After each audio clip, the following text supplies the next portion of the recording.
Welcome to The Flow, curated conversations and theological explorations on faith, life, observation, and wisdom with Dr. Mark Chironna and myself, Dr. Mario Hood. In this episode, we pick back up where we left off in episode 1 and focus on how living in a distraction and consumeristic culture affects us in finding our true purpose. Let's jump right in and welcome to The Flow. As I said in the intro, we kind of ended the first video talking about this idea of what we consume and how that in the culture we live in, a lot of the things we consume is a distraction. So maybe start there, talk about how there's so many things that can grab our attention and maybe even the importance of the things you are putting your attention on. Okay, so if I just use me as a reference point, I was about 6 years old at the dawn of the information age. I was born in 1954. If the information age starts somewhere around 1960 or 62, 63, I'm a kid, and I'm very aware that Grandpa and Grandma, whose house I live in, have a little TV with 3 major stations. And they watch their favorite comedy show, which is Jack Benny. They watch their favorite Westerns, which are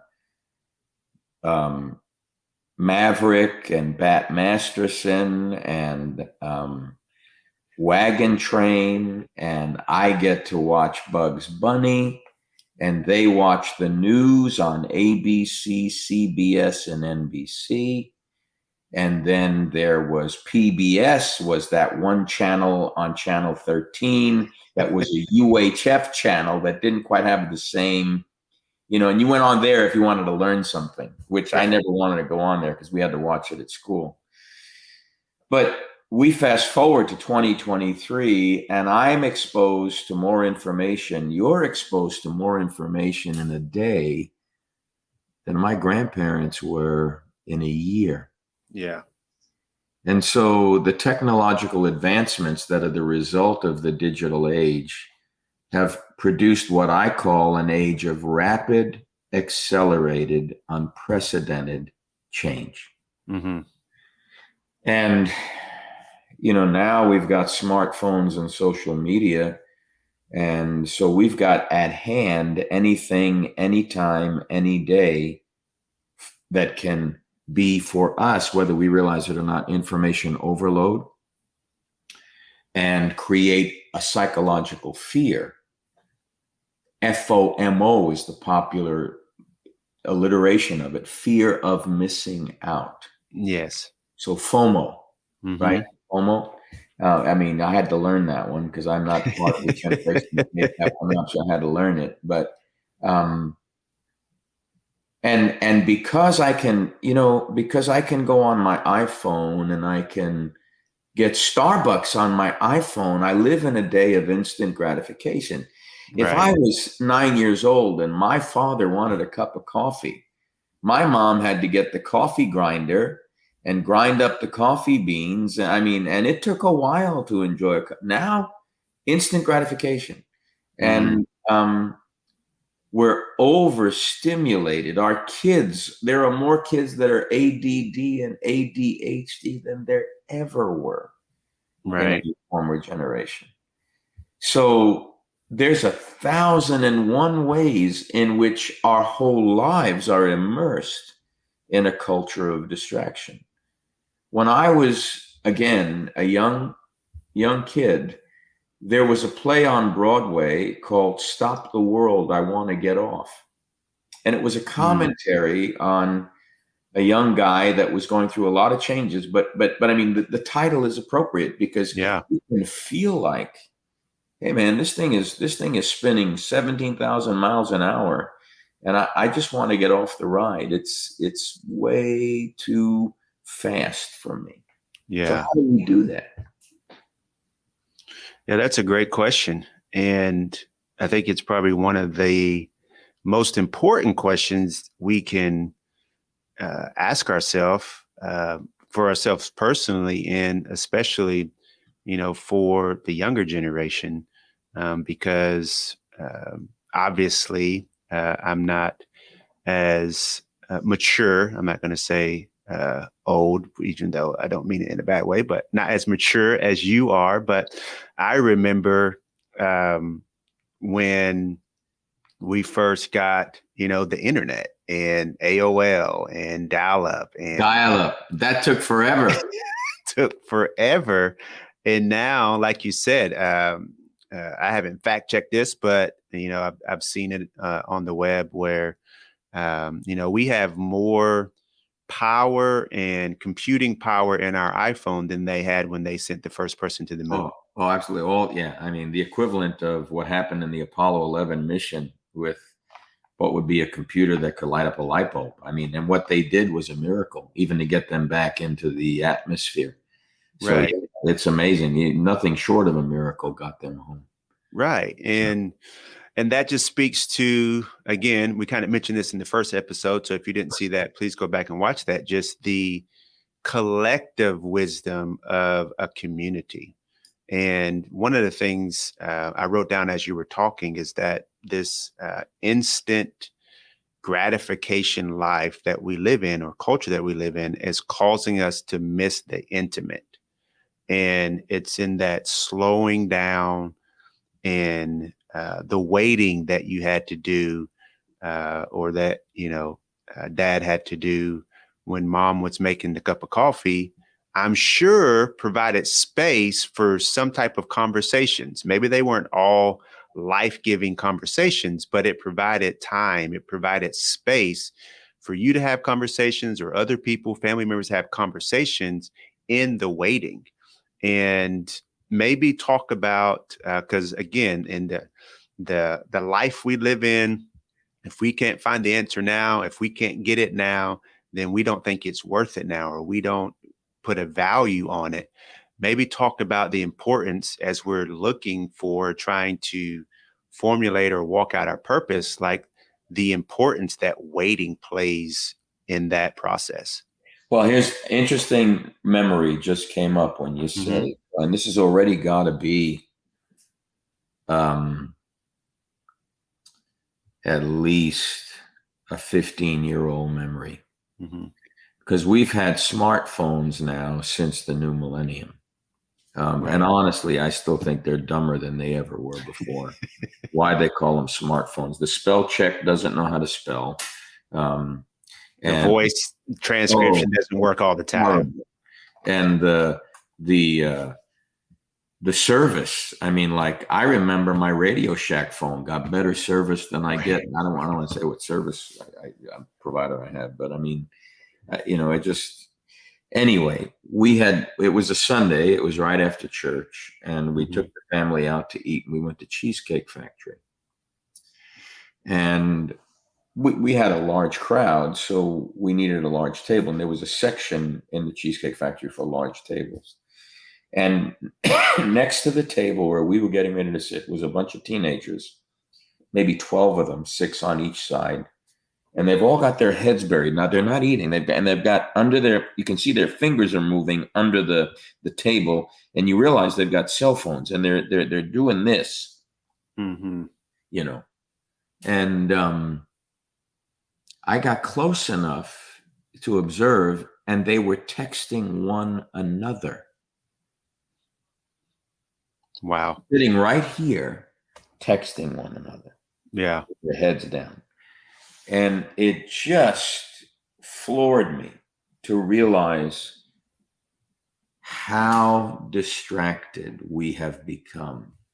Yeah. By a tool that has benefits if we can rule it instead of it ruling us. Better is he or she who can rule their spirit, Solomon says, than he or she who could capture a city. Yeah. And it's a concern because we're not being mindful. We're not being present to the moment. We've lost the ability to practice inner reflection and self-inquiry. Mm-hmm. We don't know how to let go of attachments. We don't even know how to connect with nature anymore. We don't enjoy the out. I mean, not saying everybody, but I look at what kids that are addicted to video games. I want to say there's a sun shining outside. There's air to breathe. There are trees to climb. Now kids that love sports, but I think we've lost our connections to creation. Yeah. We need to regain a lot of things, but again, simplifying our life and decluttering our life and getting rid of our tendency to consume things for fear we're going to miss out. Yeah. That takes discipline, takes courage. Absolutely. Yeah. And I think in that, I want to say descriptions, but they're not really descriptions. They're kind of just ways in which we have lost connection. So like you said, going outside. I remember growing up, we didn't grow up with, I was going to say a lot of money. I was going to say it's more like any money, but, one of the things in the summer, it used to get on my nerves so bad that literally my mom would kick us out of the house because we had a bad tendency of running in and out. And for some reason, we would always leave the door open. And I can hear my mom's voice just yelling at me, I'm not paying to air condition outside. And so eventually, she would, just a different time. So she would kick us out and tell us to go outside and play and literally lock the door behind us because she didn't want us to keep running in and out. And we would have to come up with just the craziest things called an imagination where we had to come up with games and all kind of things to do to keep ourselves, entertained throughout the day. And now I just saw it the other day, and I know sometimes I'm guilty and have to, watch my kids as well. That if a family is out eating dinner and their kids don't have some type of device in front of them, they are going berserk in the restaurant or even in the line. And I think that speaks to the distraction laden culture in which we live in. And for me, I think one of the only remedies is going to have to go through this pain of separation from all those things in order to actually get back to a place where we can enjoy not doing something, but being outside or taking a walk or something with other people that doesn't have to do with electronics. Yeah. We need to recognize that these are tools. They're wonderful tools that can serve us, but we can easily become enslaved. Now we're back to that whole issue of our passions. Unbridled passion enslaves us to that which was intended to serve us. Wow. Wow. I'm thinking of a resource that may be helpful for people. And Cal Newport, who I know you know and have read, he has a book called Digital Minimalism. And if you haven't read it, I encourage you to read it because he lays out a framework where he challenges people really to go on a technological fast and, for lack of better words, detox is what he calls it, in order to realize what you really need and what you really don't need. And even those things that you do need, for example, like email. For any working adult, you probably need an email. I know even my kids have to have an email for school now, which is fine. But at the same time, there was a study that just came out. I think it was from Apple or maybe somebody that Apple had gotten to do the research for them, and said that throughout the day, we look at or touch or open the app or do something with our iPhones. I think it was somewhere between 700 to 800 times a day.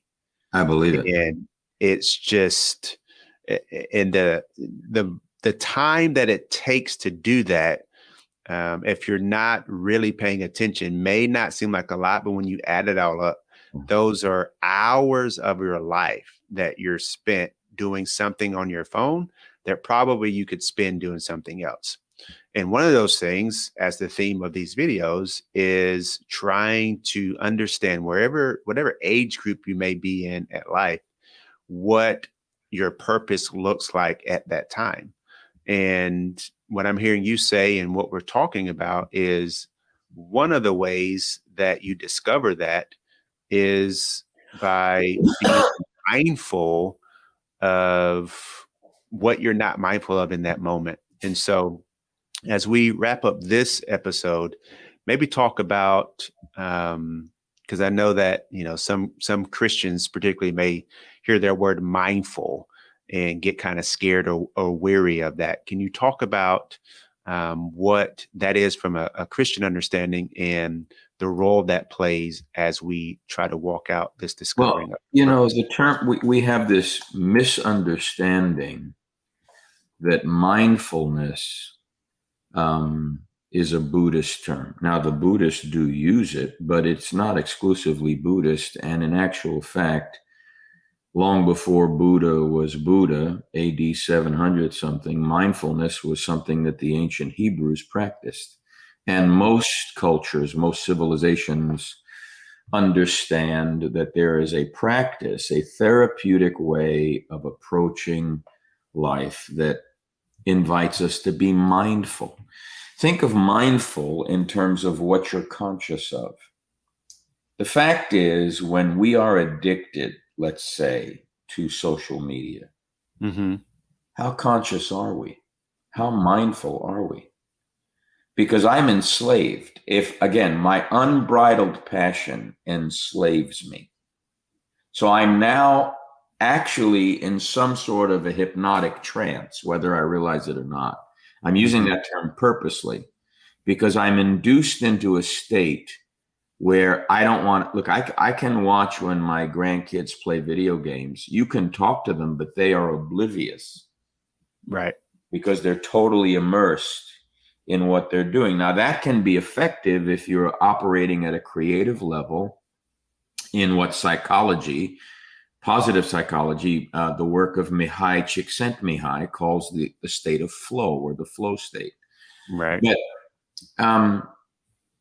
Dr. Catherine Hart is a Christian psychologist, an integrative psychologist, and she encourages her patients to practice God's presence on a moment-by-moment basis. Now, Psalm 46, verse 10 says, "Be still and know that I am God." That's what being mindful is all about. It's practicing stillness. When Elisha is about to receive the coat of Elijah, when Elijah is transported to heaven and the coat drops from the chariot, the Merkava, they stop at Gilgal, Bethel, and Jericho, and at each place Elijah and Elisha have established a guild of prophets. The term is sons of the prophets in the scripture. But at each place, these sons of the prophets have a sense of what's going to happen. But none of them gets the coat. They think they know more than they know, but they're not as mindful as they think they are. So at every place, Gilgal, Bethel, and Jericho, they say to Elisha, "Don't you know that the Lord is going to take your master from over your head today? Your headship is going to be removed. He's going to be taken. Don't you know?" Well, they're wanting to let him know this is going to happen as if he doesn't know. But what he knows that they don't know, they won't know because they're not doing what he says to do. He tells them, "Yes, I know, be still." And you could translate "be still," practice watchful silence, which gives us a hint into a lifestyle Elisha himself, as a burgeoning prophet, has cultivated. And so I would argue that focusing on practicing the presence of God is indeed what it means in the present moment to be mindful. We are intentionally directing our attention to God and to his word. And in that, we're cultivating a mindful awareness of his love, his guidance, and his transformative work in our lives. And so mindfulness is not exclusive to Buddhism. Yeah. You will find it in ancient Jewish practice. You will find it in ancient Christian contemplative prayer. You will find it all through church history in the many ways in which, in the Philokalia, the great Orthodox book on prayer, taken from all the great doctors and sages of the church, on the Jesus prayer, Lord Jesus, Son of David, have mercy on me, a sinner. And how that prayer is prayed to direct the thoughts and the hearts of the petitioner toward God. So mindfulness isn't exclusive to one particular group of people. Mindfulness, as a matter of fact, as people of God who love Jesus, thou wilt keep him or her in perfect peace, whose mind is stayed on thee. Wow. Yeah, that's incredible.